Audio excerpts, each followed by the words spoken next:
Para poder nosotros empezar a hablar del medio ambiente, tenemos que hacer referencia a esa necesidad de la protección y de la concientización que debemos tener como seres humanos para la protección de lo que es ese medio ambiente. La única manera, la única manera a través de la cual vamos a poder llegar a esos espacios de concientización del ser humano es a través de la educación dirigida al espectro ambiental.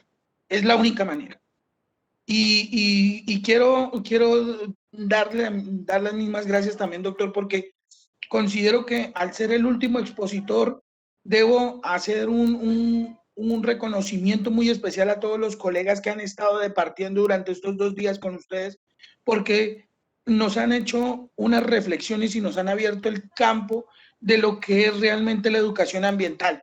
Porque todos los que estamos presentes acá, todos, absolutamente todas las personas que nos encontramos presentes en estos momentos en esta capacitación, debemos salir a convertirnos en replicadores ambientales. Debemos salir a convertirnos en educadores ambientales. La educación ambiental no es solamente una función social del Estado, también es una función social del individuo directamente dirigido a su familia. En ese sentido, doctor, pues quiero dar inicio a mi presentación. Le agradezco que me proyecte la siguiente diapositiva. Para empezar a ubicarnos espacialmente, pues hagamos una breve reflexión de lo que es el ambiente. El ambiente es un sistema dinámico definido por las interacciones físicas, biológicas, sociales y culturales, percibidas o no, entre los seres humanos y los demás seres vivientes y todos los elementos del medio en el cual se desenvuelve. Bien que estos elementos sean de carácter natural o sean transformados o creados por el hombre. Entre comillas, y para tenerlo muy relacionado, y si ustedes perciben en esa imagen, el ambiente es absolutamente todo lo que nos está rodeando a nosotros, sea perceptible o no sea perceptible, pero hace parte del entorno de ese ambiente y por lo cual tiene una función biológica dentro del desarrollo de ese ambiente. Vamos ahora a verificar qué compone ese sistema ambiental, de qué está hecho.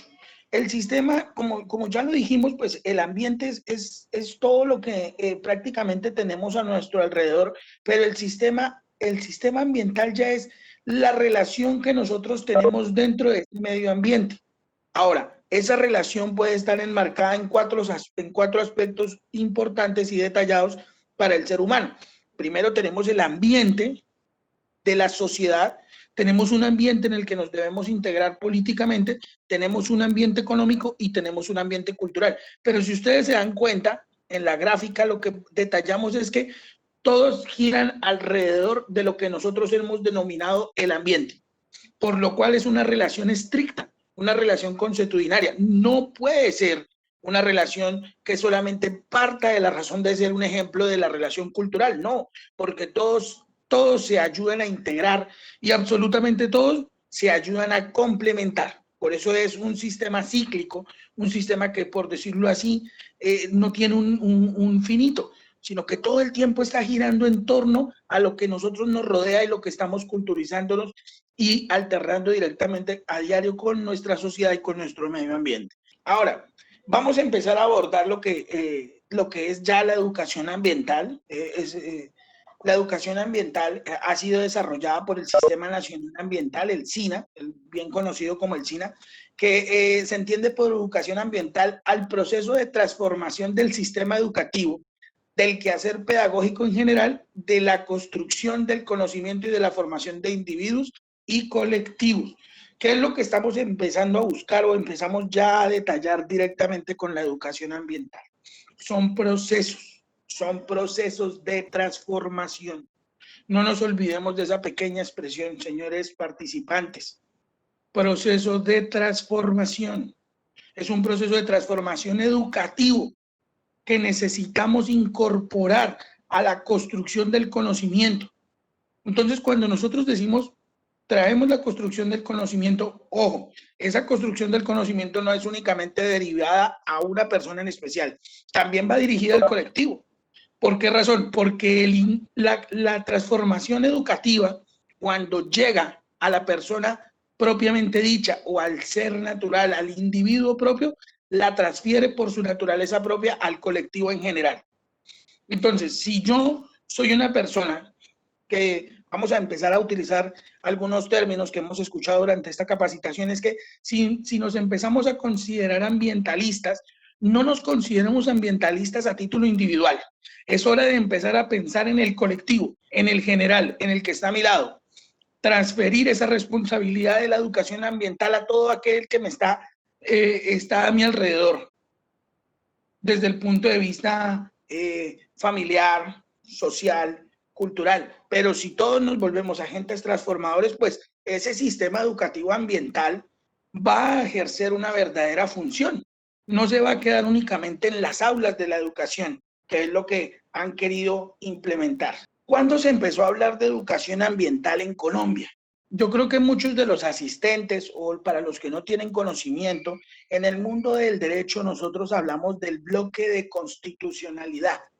El bloque de constitucionalidad son esas normas de carácter internacional que el hecho de que no hayan sido emitidas por nuestro legislador, que es el Congreso de la República, no significa que no tengan injerencia dentro del territorio colombiano.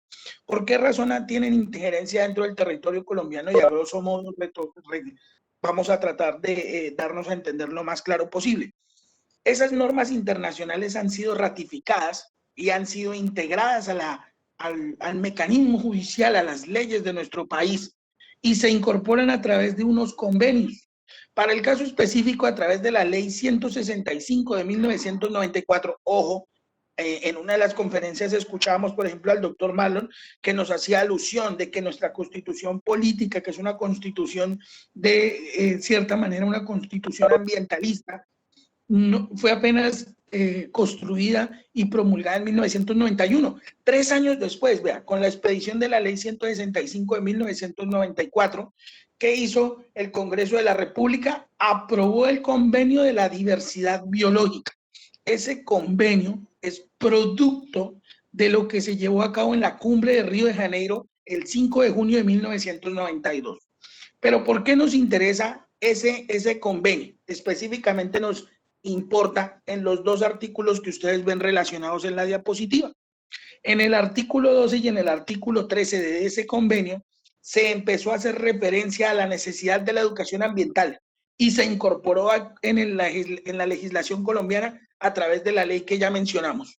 En el artículo 12, por ejemplo, se habla de la necesidad de investigación y capacitación.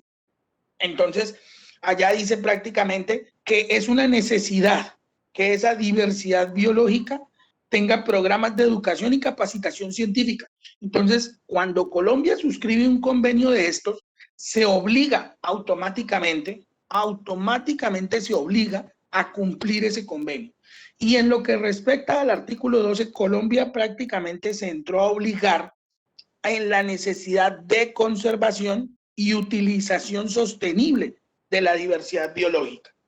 Eso está dentro del artículo 12. Para los que son más acuciosos y los que les interesa investigar un poco más en materia ambiental, pueden acceder a Google, descargar la ley y detallar específicamente el artículo 12 y 13, que son los que estamos mencionando en estos momentos. Ahora, en el artículo 13 ya se empezó a utilizar la expresión de educación y conciencia pública. ¿Qué significa eso? Que el Estado está en la obligación de promover y fomentar la comprensión de la importancia de la diversidad biológica y de las medidas necesarias a esos efectos. Entonces, ¿cómo puede lograr el Estado eso? Dice el artículo 13 que se debe lograr a través de la inclusión de esos temas en programas de educación y cooperación. Entonces, automáticamente el Estado ya se sigue obligando en el sentido de que debe empezar a formular políticas educativas que vayan dirigidas a la necesidad de la conciencia pública en lo que tiene que ver con la diversidad biológica. Entonces ya estamos empezando, en 1994 ya empezábamos a dar nuestros primeros pinos, por decirlo así, en lo que respectó a la ley 165 de 1994, para empezar a hablar de lo ambiental y de la educación. Ojo, no tanto de lo ambiental, me disculpan por la expresión que utilicé de pronto inadecuadamente, porque ya tenemos claro que el doctor Marlon y algunos de los expositores nos dejaron muy claro que en Colombia se empezó a hablar del medio ambiente desde antes de 1994. Pero en 1994, con esta ley, fue que se empezó a incorporar el concepto de la educación ambiental, para que lo dejemos muy claro. ¿Cómo incorporamos esa educación ambiental a nuestra constitución política? ¿De qué manera se llevó a cabo?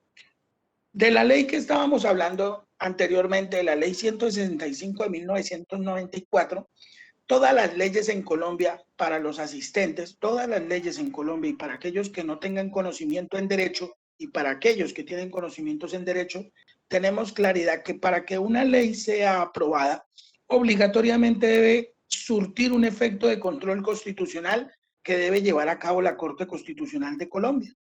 Para esa época, el honorable magistrado, el doctor Vladimiro Naranjo Mesa, quien para esa época y para la actualidad, hoy por hoy, es considerado uno de los padres y promotores de nuestra Constitución Política del 91 y un ambientalista por excelencia, por sus aportes realizados, emitió la sentencia C519 de 1994. Esa sentencia fue la sentencia que le dio viabilidad a la declaración de constitucionalidad de la ley 165. Pero en esa sentencia hubo unas reflexiones bastante interesantes a título ambiental y de la necesidad de la preservación de la diversidad biológica.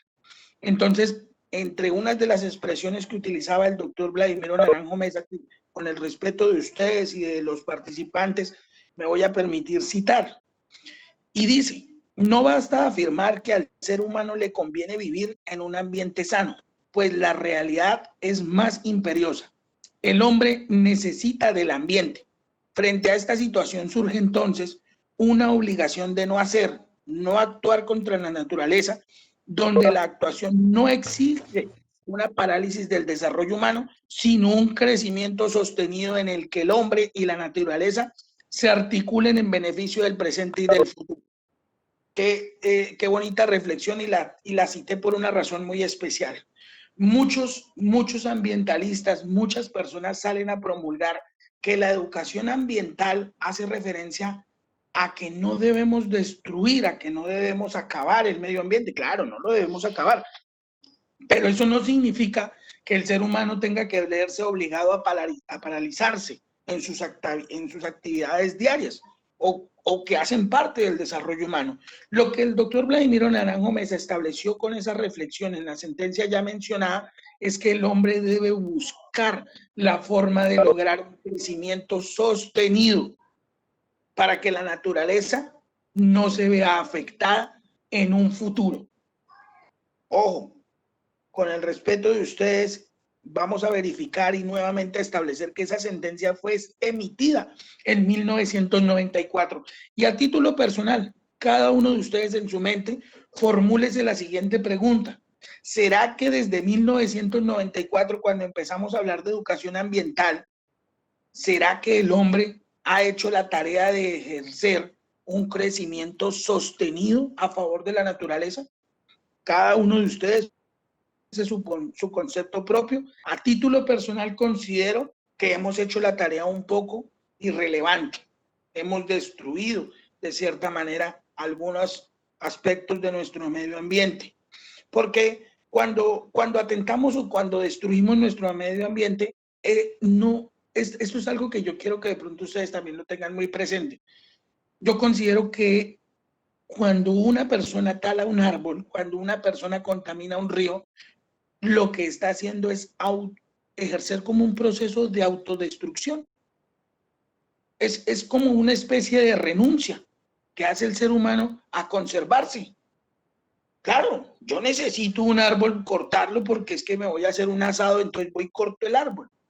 Y me hice mi asado y logré la finalidad de hacer mi asado y de atender a mis amigos.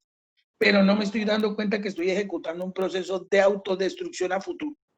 Yo creo que la pandemia es un llamado de atención al castigo, por decirlo así. Me perdonarán los que de pronto no comparten conmigo esta posición, pero es una posición muy personal.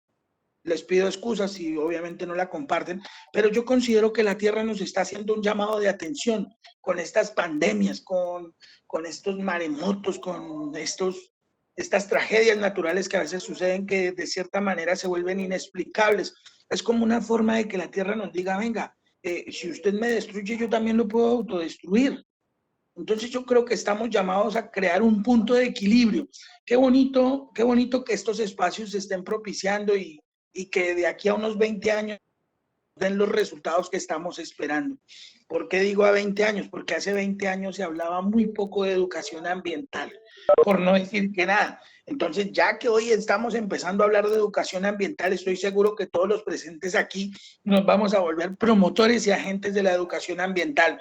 Entonces, el resultado, ¿cuándo lo vamos a ver? En 20 años, cuando nuestros hijos, cuando nuestros nietos sean promotores de la cultura ambiental y busquen formas de lograr un crecimiento sostenido para evitar que el hombre y la naturaleza se autodestruyan, sino todo lo contrario, logren generar un punto de articulación.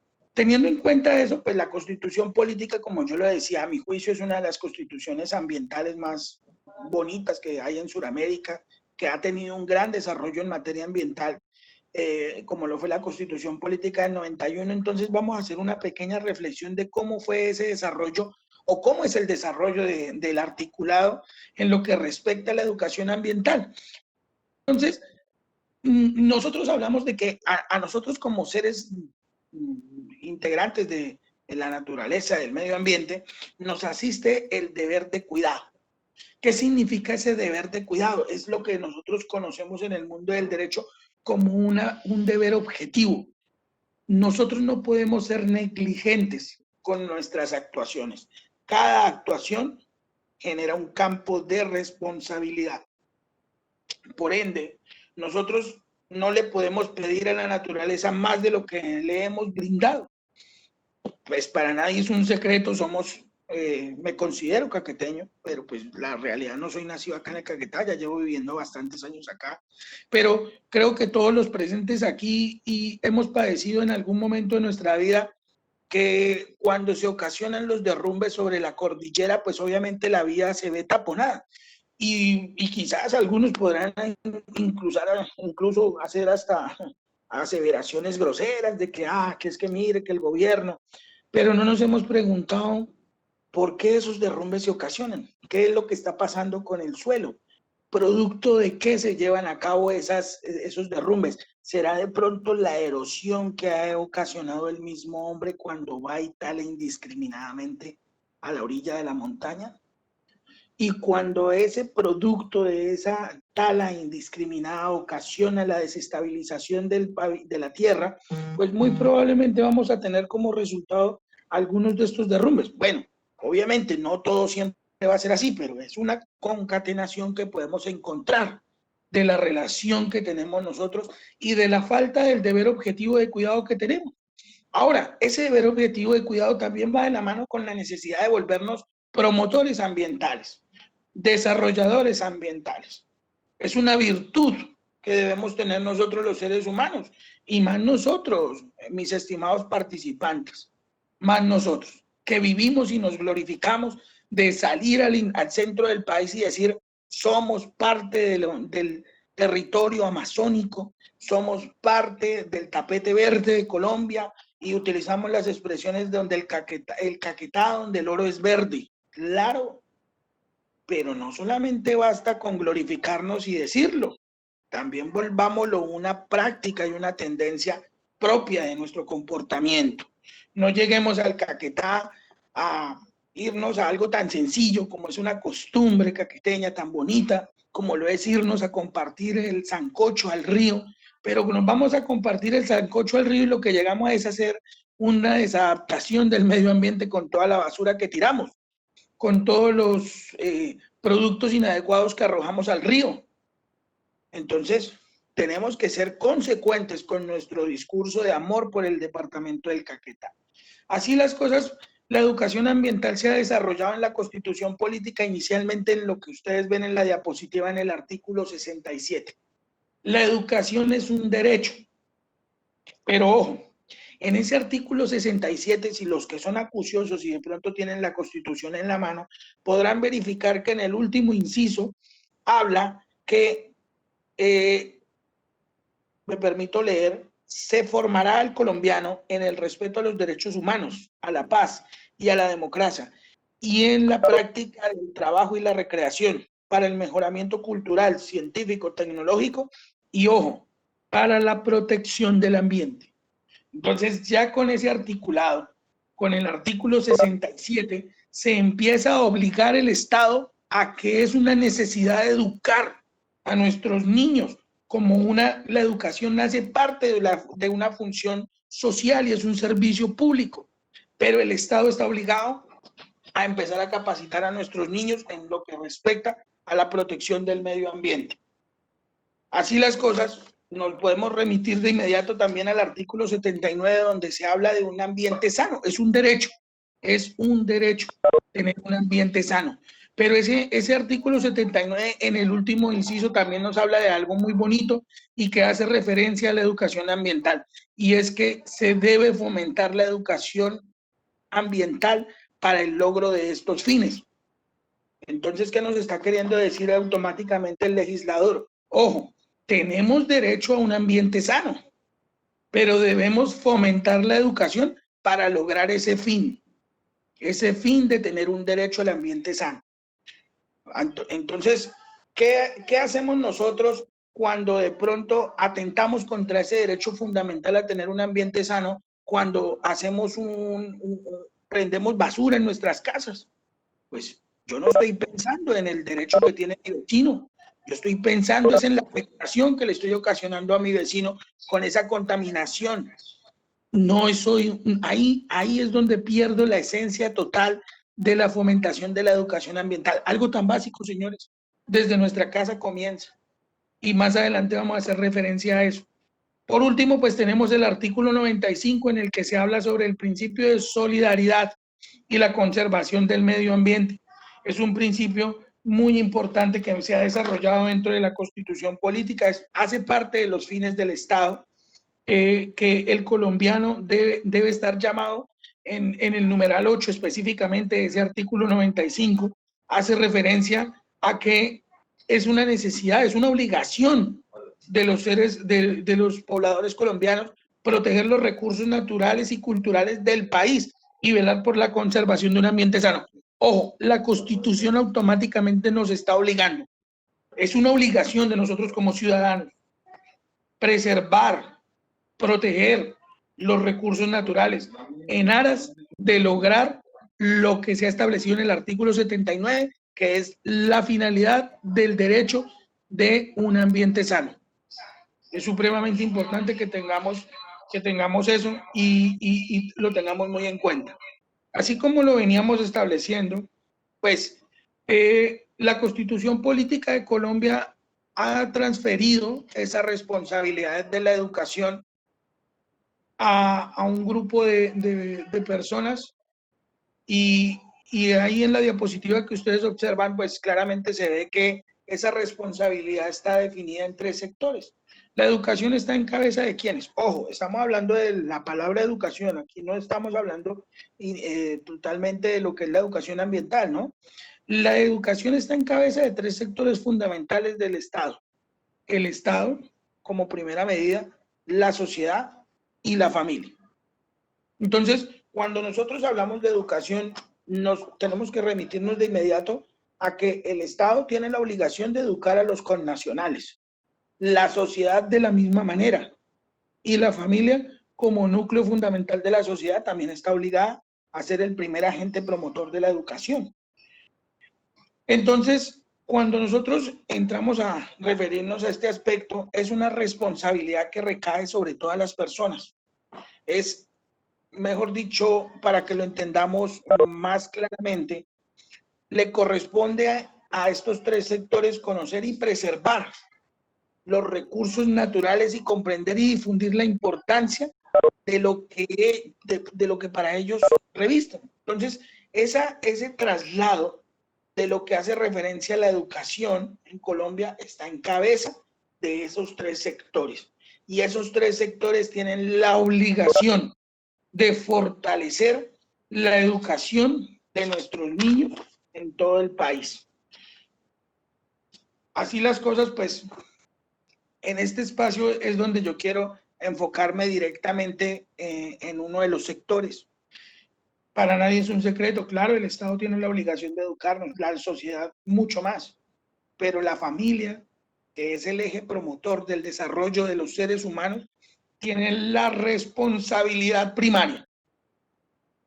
Y en estos momentos me voy a permitir hacer referencia a una situación que espero que no vaya a generar discordia en los asistentes, pero sí que nos genere un campo de reflexión. Muchos de nosotros en ocasiones decimos, no, pero es que el Estado no apoya el sector ambiental, que es que el Estado da licencias ambientales. Claro, el Estado ha cometido unos errores gravísimos en materia ambiental, pero más grave para mí es un error, para mí es más grave que un padre no le enseñe a su hijo al cuidado y la necesidad de la protección del medio ambiente. Porque es que el Estado no tiene injerencia directa sobre el niño. El Estado no puede ejecutar una acción directa sobre la educación de un niño, porque el Estado no puede ir a nuestras casas directamente y decirle al niño qué es lo que debe hacer. Esa es una función social que es exclusiva y potestativa de la familia. No nos digamos mentiras, ninguno de los presentes aquí permitimos que un vecino o que otra persona, un tercero ajeno a nuestra casa, vaya y eduque a nuestros hijos.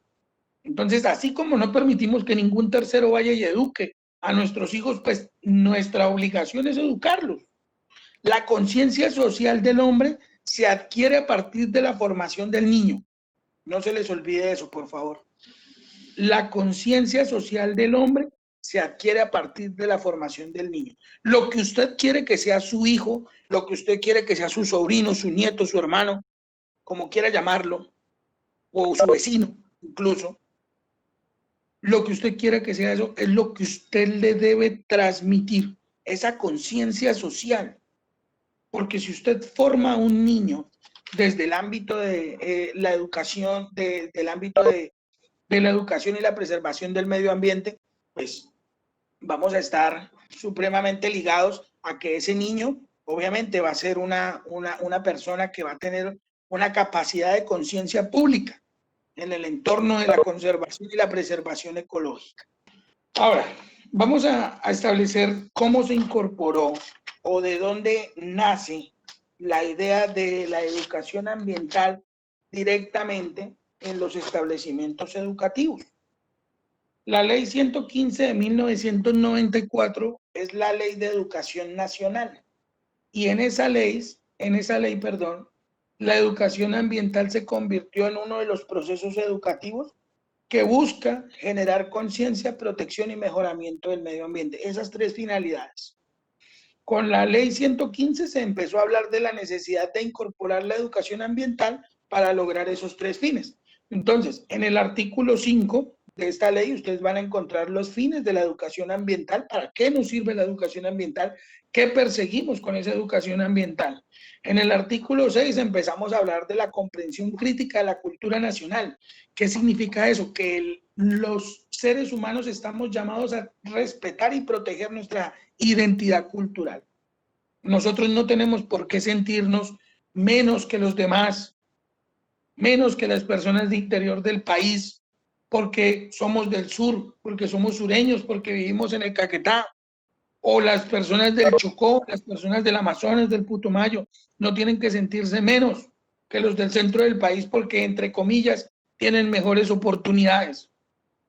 Nuestra identidad cultural hay que defenderla a capa y a espada y hace parte de lo que es la educación ambiental, sentirse, amar su tierra, amar su bandera, amar su himno, es una necesidad cultural que tenemos, porque cuando aprendemos a amar nuestras raíces, nuestra identidad cultural, por naturaleza propia la aprendemos a defender. Pero no nos podemos sentir menospreciados, ni sentirnos reducidos porque X o Y persona tiene mejores oportunidades. Quizás puedan tener mejores oportunidades en algunos aspectos, pero habría que cuestionarnos la condición de la calidad de vida, que es lo que se tienen en estas regiones tan hermosas como en el departamento del Caquetá. En el artículo 10 de la ley 115 se establece la necesidad de conservación, protección y mejoramiento del medio ambiente. Ya empezamos a establecer los niveles de lo que es la verdadera conciencia del ser humano para el desarrollo educativo ambiental.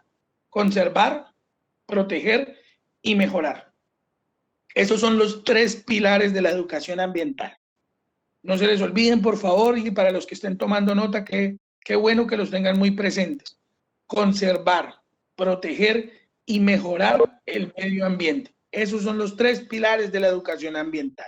Y ojo, en el último artículo le genera, o en uno de los últimos artículos que se habla en la Ley de Educación Nacional, en el artículo 14 se establece que la educación ambiental es obligatoria.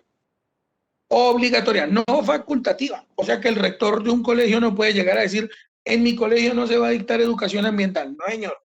O mi profesor titular del salón no puede llegar y decirme, es que aquí yo no me considero ambientalista, yo soy de no sé qué partido y aquí no se va a hablar de la protección del medio ambiente. No, señor, es que no es que usted quiera, profesor, no es que usted no quiera, señor rector, es una obligación y está impuesta por la ley 115, que es la Ley General de Educación Colombiana.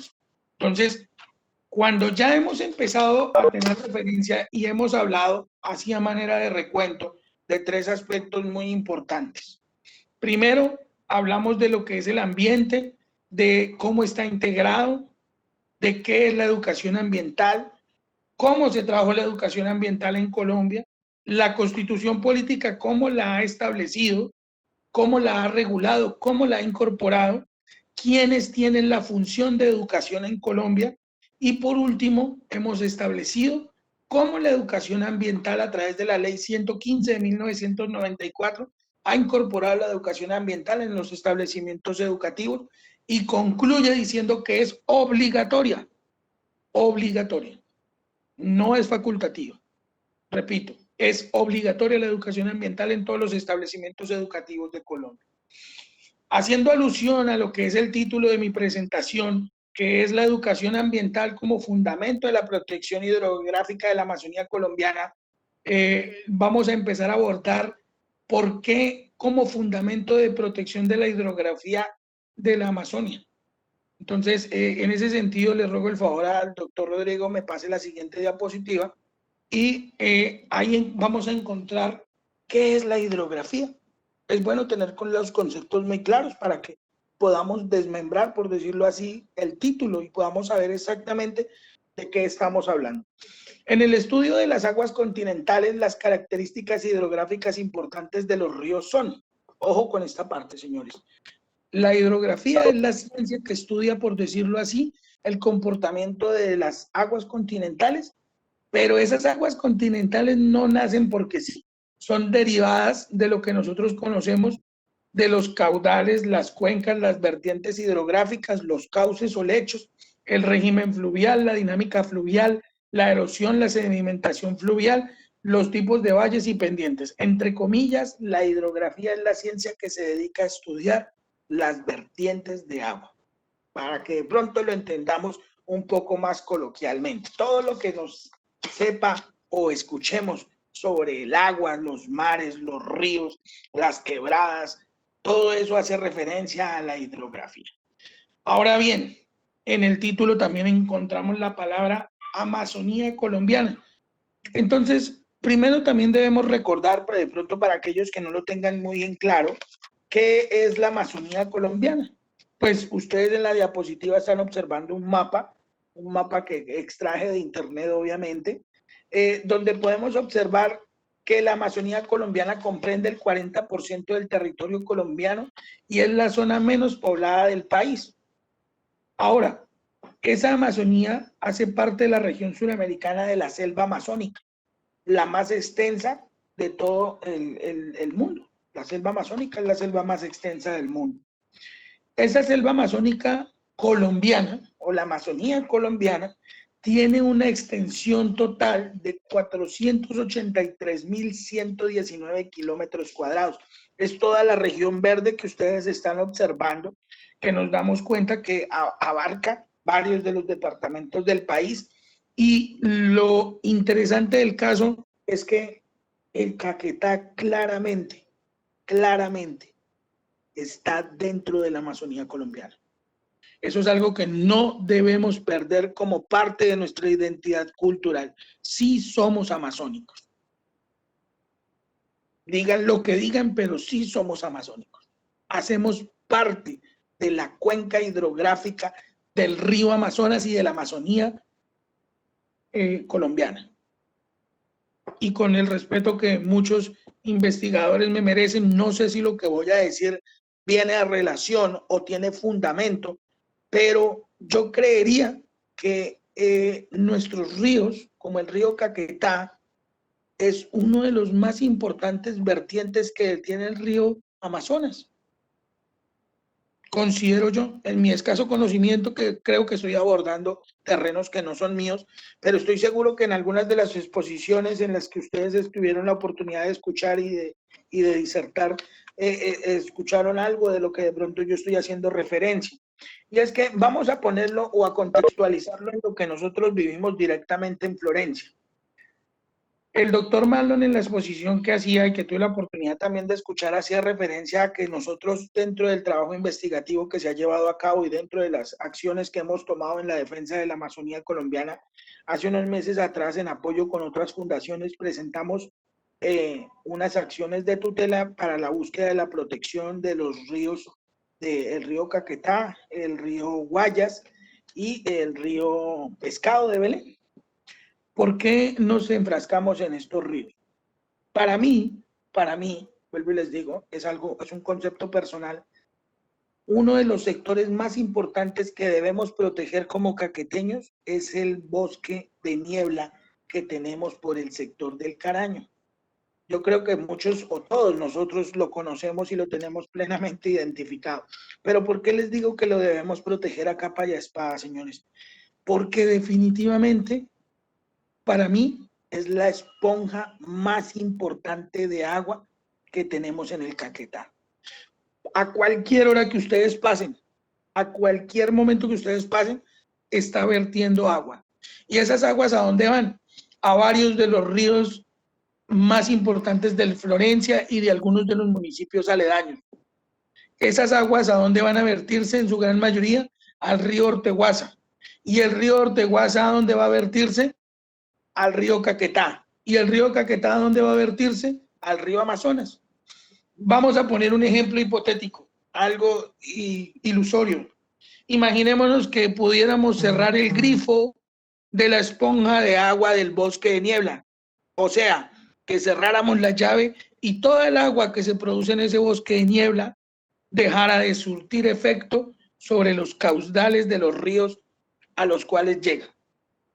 Pues yo no sé si de pronto, con el paso del tiempo, de los días o de las horas, se sequen los ríos que van a vertirse a los principales afluentes del río Amazonas. ¿Qué tanto sería el impacto ambiental que se ocasionaría con esa idea que yo acabo de expresarles a ustedes de cerrar la llave? Yo creo, en mi escaso conocimiento, no soy agroecólogo, no soy biólogo, pero yo creería que el impacto ambiental sería incalculable.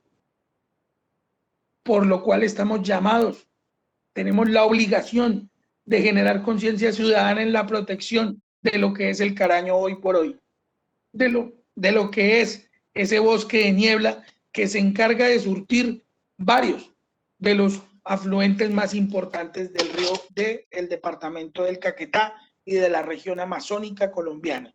En esa región amazónica colombiana encontramos varios de los parques naturales más importantes de Colombia: Parque Nacional Amacuyacu, Caraguaraní, Sierra Nacional del Chiribiquete, La Paya, Tinigua, Río Puré, Parque Natural del Río Puré, Parque Natural Nucac, Paihuayna, Alto Fragua, Indihuasi y la Serranía de los Churumbelos, Auca-Huasi.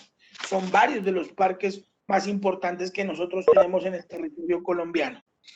Pero bueno, vamos a empezar a establecer, y ya para finalizar nuestra exposición, vamos a mirar de pronto cómo ha interactuado el Estado, qué ha hecho el Estado, qué instituciones existen, por ejemplo, en nuestra región del país para la protección del medio ambiente.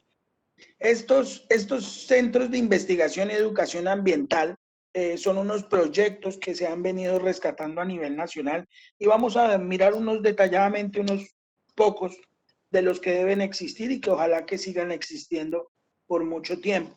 Tenemos como primera medida el Centro Experimental Amazónico, que ese centro experimental funciona o tiene su arraigo cultural y ambiental en lo que tiene que ver con la mujer amazónica, transferir conocimientos y tecnologías apropiadas a las comunidades de la región amazónica colombiana.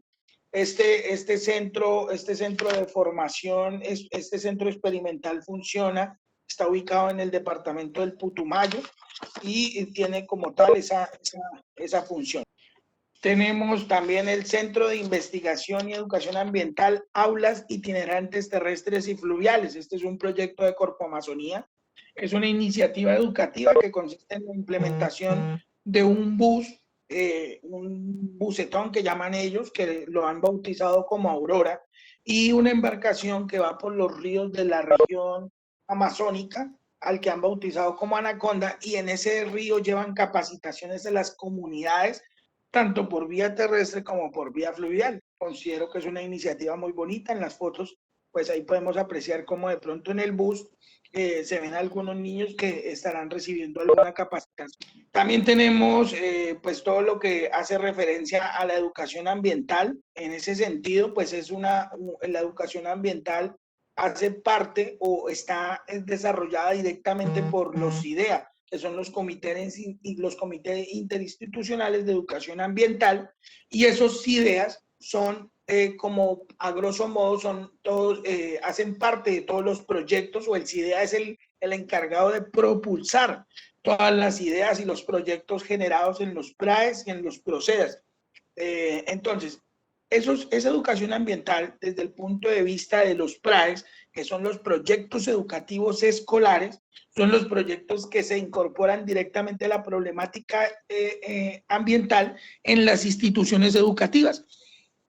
Los PRAES son desarrollados directamente por las secretarías de educación de cada uno de los departamentos, mientras que los PROCEDAS, que son los que ustedes ven ahí abajo, son los proyectos ciudadanos ambientales. Esos proyectos son desarrollados por las secretarías del medio ambiente y de cultura de los municipios o de los departamentos donde los hayan. Esos proyectos lo que buscan es fortalecer las problemáticas ambientales para la necesidad de preservación del medio ambiente. Algunos ejemplos de lo que son estos proyectos de los que acabamos de hablar es, por ejemplo, la iniciativa denominada La Casita de los Sueños. Esa iniciativa es de acá, precisamente del municipio en el que me encuentro en estos momentos, y ojalá algunos de los que estamos presentes acá hayan tenido la oportunidad de verlo. Es una pareja de esposos en San Vicente del Caguán que se ha dedicado a capacitar a las personas en la necesidad de fabricar artesanías y juegos didácticos a partir de los residuos de madera. Ellos lo han denominado Círculo de Creaciones Didácticas Circreadi. Así se denomina la fundación de ellos, también conocida como la Casita de los Sueños. Parte de los proyectos, de los PROCEDAS que podemos encontrar, también están la formación de promotores ambientales comunitarios con énfasis en observación y conservación de la avifauna. Señores, miren, una de las formas más productivas que hay en Colombia en estos momentos de hacer ecoturismo es esta.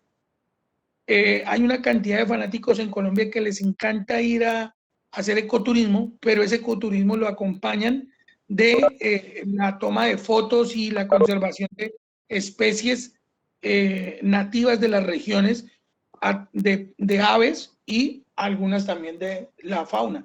Pero esto ha ido más allá y lo que ha buscado es seguir fortaleciendo y capacitar y formar nuevos promotores.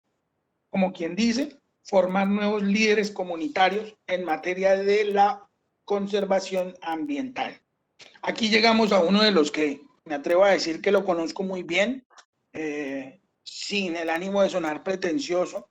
Me considero uno de los idealistas que ha creído en la fundación de lo que tiene que ver con la Cátedra Ambiental Ciudadana, que es un proyecto liderado por el Observatorio Socioambiental de la Universidad de la Amazonía, que está en cabeza del doctor Jorge Escobar hoy por hoy, quien fue uno de los expositores, asimismo también liderado y formado y fundado también por el doctor Marlon Monsalve, que a la fecha van 74 encuentros que se vienen llevando como una religión todos los sábados desde su primer encuentro. Ha sido una iniciativa que se ha llevado directamente a los barrios, a las calles, donde en cualquier esquina, en cualquier parque, en cualquier departamento, en cualquier ciudad, se realiza cátedra ambiental para todos aquellos que deseen participar. Incluso hemos tenido la oportunidad de hacer cátedra ambiental en diferentes regiones del departamento del Caquetá, en diferentes municipios. En el Congreso de la República se pudo llevar a cabo una cátedra ambiental el año pasado y lo que se ha buscado es generar una cultura de conservación y protección del medio ambiente llevada a los barrios con lenguaje coloquial y entendible para las personas. Ojalá ustedes, los que están participando en esta conferencia, pues nos sigan acompañando en estos encuentros de cátedra ambiental que se vienen desarrollando todos los sábados, como lo mencionaba. Una iniciativa muy bonita que se ha venido fortaleciendo y que ojalá se siga extendiendo por todo el territorio nacional siguiente. Asimismo, en cabeza de algunas instituciones del departamento, se ha llevado la Cátedra Ambiental Ciudadana, pero dirigida estrictamente a las instituciones educativas de los municipios, de los 15 municipios que no son certificados en el departamento del Caquetá, donde con ella se ha buscado la formación de líderes ambientales dentro de las instituciones educativas, capacitando a los docentes, a los estudiantes, en todo lo que tiene que ver con la necesidad de la protección del medio ambiente. Esas cátedras ambientales se han desarrollado a través de una guía pedagógica de cátedra ambiental que es bastante entendible, asequible a las personas que la tienen y que pueden volverse agentes promotores de la cultura y el desarrollo ambiental. Bueno, les agradezco a ustedes. Esta fue mi última diapositiva. Espero que haya sido de su agrado la exposición que se ha llevado a cabo, que cualquier comentario que yo haya hecho y que ustedes no compartan, pues de todas maneras haya sido bien recibido. La idea ha sido tratar de brindarles a ustedes una noción de lo que es la educación ambiental, pero sobre todo la necesidad de la preservación de la Amazonía colombiana. Es una necesidad, es algo impajaritable y es algo que no podemos desechar a la caneca de la basura. Nosotros, los ciudadanos de hoy, los ciudadanos de ahora, somos los que estamos llamados a educar a las personas, a los niños, a nuestros hijos, incluso a nuestros padres, en la necesidad de la preservación y la protección del medio ambiente. Volvámonos agentes promotores de la educación ambiental. Empecemos en nuestras casas, empecemos en nuestros colegios, empecemos con nuestros vecinos, que muy probablemente cada granito de arena que va poniendo cada uno de los colombianos, cada uno de los caqueteños, con el paso del tiempo se va a volver una réplica y una política nacional que esperamos que el Estado apoye de una manera positiva. Estamos llamados a preservar nuestro medio ambiente. Si lo seguimos golpeando, si lo seguimos maltratando, muy probablemente nuestro medio ambiente busque la manera de autodefenderse y Dios no quiera y nos autodestruya. Entonces, espero que haya sido de su agrado. Reitero nuevamente mi agradecimiento directo al doctor Ricardo por la invitación tan agradable que me hizo en el día de hoy, al doctor Marlon también por haberme tenido en cuenta para compartir este espacio con ustedes. Definitivamente estamos o tenemos derecho a decir que somos bendecidos por vivir en un departamento tan hermoso, en un departamento tan gigante y tan rico a título natural y cultural. Obviamente también me tomo la vocería y me atrevo a darle el agradecimiento al Banco de la República por creer en las causas ambientales. Definitivamente es la única opción que tenemos en estos momentos y ojalá que cuando se normalice un poco la situación por esta pandemia, tengamos la oportunidad de hacer una cátedra ambiental directamente y presencialmente con todos ustedes y y poder estrecharnos las manos y darnos un abrazo amazónico. Dios los bendiga, muchísimas gracias. Gracias a usted, doctor, y dejo abierto el espacio por si alguien tiene alguna duda. Muchas gracias, doctor Jaime. Muy interesante la conferencia. No sé si hay alguna pregunta, alguna duda. Aquí había pues un comentario. No lo alcancé a mirar porque tenía la presentación. Daniel Ramírez manifiesta que dice, no estoy de acuerdo, el Estado entra a través de la radio, la televisión y los anuncios de la presidencia, los canales del Congreso. Entonces sí entra a la casa. No sé, de pronto se refería a la parte de la educación ambiental. Sí, claro, el impacto educativo que pueden tener los medios de comunicación sobre nuestros niños es gigantesco, y más hoy por hoy con el tema del internet y las redes sociales. Yo creo que ya estamos llamados a empezar a hacer uso de estas tecnologías que estamos usando en estos momentos para que la formación educativa ambiental llegue a nuestros hogares. Muchísimas gracias por el aporte. Efectivamente, estás en lo cierto, estoy totalmente de acuerdo en ese sentido, en esa apreciación. El Estado sí puede interferir directamente en nuestros hogares a través de la radio y la televisión.